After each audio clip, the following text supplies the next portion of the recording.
একদিন সকালবেলা ঘুম থেকে উঠে দেখলেন যে দেশের সব গুরুত্বপূর্ণ পত্রিকা খুব ফলাও করে চেপেছে যে দেশের কিছু টিনেজ দেশের বড় বড় ফাস্টফুড ফ্র্যাঞ্চাইজি অথবা কোম্পানিগুলোর বিরুদ্ধে তারা উকিল নোটিশ পাঠিয়েছে এই জন্য যে তারা দিন দিন মোটা হয়ে যাচ্ছে। এই যে উপরোক্ত কথাগুলো বললাম তা আসলে David Zinczenko don't blame the eaters opinion বা আর্টিকেলের অবলম্বনে বললাম। তো ডেভিড আমাদের বলেন যে তিনি ১৯৮০-র মাঝামাঝি সময়ে বেড়ে ওঠেন। তার বাবা বাইরে কাজ করতেন, তার মা বাইরে কাজ করতেন, কিন্তু তার জন্য দুপুরের এবং রাতের খাবার তৈরি করতেন। তো তো ডেভিডের কাছে ওই যে মার রান্না করা খাবার এবং ওই যে বাহিরের যে ম্যাকডোনাল্ডস, যে ফাস্ট ফুড ম্যাকডোনাল্ডস, কেএফসি, তার মাঝামাঝি একটা কোনো কিছু তিনি বেছে নিতে পারতেন, কোনো খাবার তিনি বেছে নিতে পারতেন।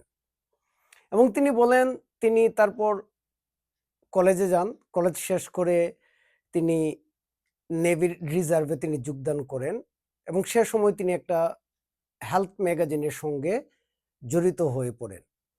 সে কারণে তিনি ডায়েট সম্পর্কে সচেতন হন। আর এই কারণেই হয়তো তিনি লিখেছেন ডোন্ট ব্লেম দ্য ইটার্স। কিন্তু একটা কথা হলো যে উনি মাত্র ১৫ বছর বয়সে 5 ফিট 10 ইঞ্চির একটা শরীরে তিনি ২০২ পাউন্ড গেইন করেন। তো বুঝাই যাচ্ছে ডেভিডও আসলে ফাস্ট ফুডের প্রতি আকৃষ্ট ছিলেন। আর এই কারণেই তিনি এই আর্টিকেলটা লিখেছেন নিউ ইয়র্ক টাইমসে।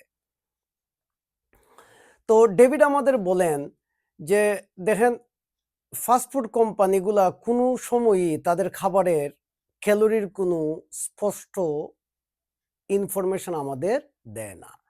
আমরা যদিও তাদের ওয়েবসাইটে পাই একটা বার্গারের, ধরেন একটা বার্গারের ক্যালোরি ৩০০ গ্রাম, কিন্তু যখন আমরা এটাতে বিভিন্ন ধরনের যখন তারা এটা সার্ভ করে তখন তারা সেটাতে অনেক ধরনের ড্রেসিং দেয়, আরও অনেক কিছু, এবং সঙ্গে কেচাপ। এই কারণে দেখা যায় ওই যে বার্গার ৩০০ গ্রামের যে ইনফরমেশন আমরা পাই আসলে তা সঠিক না, তা হয়ে যায় আসলে ৬০০ ক্যালোরির একটা বার্গার। তো ডেভিড প্রশ্ন করেন যে দেখেন, টোবাকো কোম্পানিগুলা যখন তাদের পণ্য বিক্রি করে তখন তারা লেখে যে ধূমপান স্বাস্থ্যের জন্য ক্ষতিকর। তো ফাস্ট ফুড কোম্পানিগুলোরও উচিত তাদের খাবারের বিক্রির সময় লেখা যে তাদের খাবার শিশুদের জন্য, টিনেজদের জন্য এবং আমাদের জন্য ঝুঁকিপূর্ণ, কিন্তু তা তারা কোনোদিনই করে না। এবং তিনি খুব দুঃখ প্রকাশ করে বলেন যে দেখেন, যখন তারা টিনেজরা এই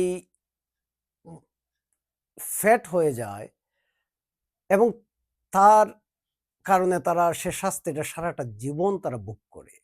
এবং তিনি একটা পরিসংখ্যান দেখান যে আমেরিকা 1940-তে, যেহেতু বিষয়টা আর্টিকেলটা আমেরিকায় নিয়ে, তো 1940-তে 1994-এ মাত্র জেনেটিক্যালি 5% ছিল যে ডায়াবেটিসের রোগী। এখন দেখা যায় যে এটা হয়ে দাঁড়িয়েছে 30%। তো এই সমস্ত খাবারের কারণেই তিনি বলেন।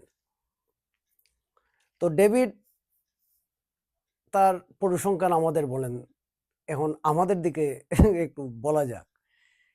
আমরা যখন আমাদের ছেলেবেলার কথা বলি, আমরা দেখতাম যে আমাদের মা রুটি, আটার রুটি হোক, তার সঙ্গে ডিম ভাজি, আলু ভাজি, মিক্সড সবজি দিয়ে একটা টিফিন বক্স আমাদের বানিয়ে দিতেন, তা আমরা স্কুলে খেতাম। এখন ওই টিফিনের যে আসলে একটা প্রথা, এটা আসলে আজকাল খুব একটা বেশি দেখা যায় না। এখন সেই টিফিন বক্সে ঢুকে গেছে একটা প্যানকেক, সঙ্গে একটা সুগারযুক্ত ফলের জুস। আমরা আসলে কোনো সময় দেখতে চাই না যে এই ফলের জুসের পেছনে কি লেখা আছে, এবং সে লেখাটা কিন্তু খুব ছোট ছোট থাকে। এটা দিনকে দিন আরো ছোটও হতে পারে, কারণ তারা চায় না এটা আমরা দেখি। তারা চায় আমরা যাতে যেন তাদের কোম্পানির নাম, তার আইটেমের নামটা যেন খুব ভালো করে দেখতে পাই, কিন্তু যে খাবারটা আমি খাবো তার কোনো ইনফরমেশনের তথ্য তারা খুব ছোট ছোট করে লেখে। এটা তাদের পলিসি। কিন্তু ডেভিড আমাদের বলেন আমরা যখন যদি আমরা খাবারের কারণেই বেঁচে থাকি, তো খাবার সম্বন্ধে আমাদের জ্ঞান থাকাটা জরুরি। কত ক্যালোরি আমরা খাচ্ছি, কি খেলে আমাদের কি হবে তা জানাটা জরুরি। তো একটু বড় করে বললে, যে ধরেন একটা ফ্যামিলির মধ্যে একজন কর্তা বাজারে গেলেন, তিনি অ্যাডাল্টদের জন্য অথবা প্রাপ্তবয়স্কদের জন্য তিনি বাজার করলেন। সে ঘরে একটা ৭ বছরের বাচ্চা আছে। তার জন্য তিনি খুব ভালোবেসে একটা ফাস্ট ফুড এবং একটা ফলের জুস কিনলেন। কিন্তু তিনি কোনোদিনই দেখলেন না যে আসলে এই ফলের জুসের পেছনে কি লেখা আছে? অথবা কেকটার পেছনে কি লেখা আছে?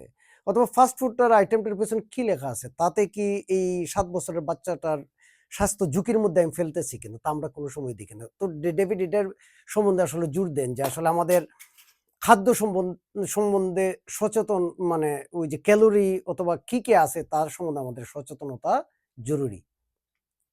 তো আসলে বাচ্চারা তো আসলে বাইরে, তাদের অল্টারনেটিভ কিছু নাই। তারা কি খাবে? আমরাই তো আসলে তাদেরকে দেখতে হবে।